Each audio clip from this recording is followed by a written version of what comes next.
All right, it's time to see what's clicking in Cleveland. For that, we bring in our digital anchor, Stephanie Haney. Stephanie, good afternoon, and good to see you again. I know you were on vacation last week. We were off yesterday, but good to have you back.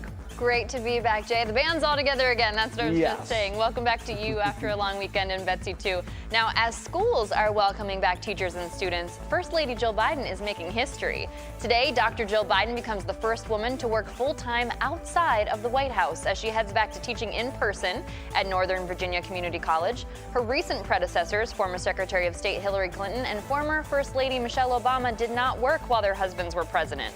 Dr. Biden, however, is making a different choice, and she has previously said she couldn't wait to get back in the classroom.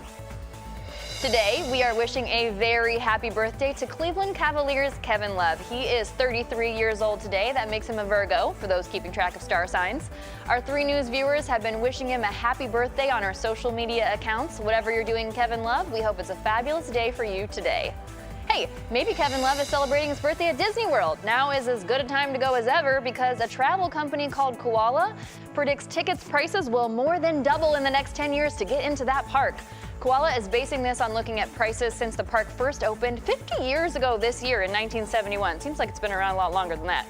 Back then, it cost $3.50 to get in. Now, today, it'll cost you $109, and Koala predicts by 2031, it will run $253.20 to get into Walt Disney World in Florida. That's more than a 7,000% increase from when it first opened. Now, Jay, Betsy, of course, there's lots of factors there. Inflation, that $350 is more like $22.61 or so today, but that's a pretty penny, and I just can't imagine dropping that much money to get into Disney World. I've been there so many times. I lived in Florida, and I've visited the park many times. And what I always am surprised at, think about the families that go there, family of 5. So you're buying tickets for 5, and not just for one day. You're usually there for 4 or 5 days, and your hotels and your meals.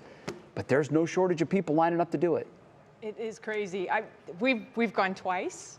And we did one park on one day. We stayed off property. I mean, we did it like as cheap as possible.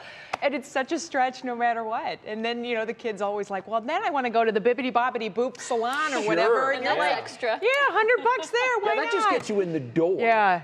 If you want to have a good time, you're going to spend a lot more. We totally packed, like, at the free breakfast at the hotel, I made peanut butter and jelly sandwiches and took them in a backpack. I mean, yes, it saved a lot of money. It was crazy. Yeah. Stuff those granola bars in those pockets. That's you what know I'm how saying. cheap I am. Come prepared. Betsy loves a deal. I probably shouldn't admit that. Anyway, all right. Thanks so much, Stephanie.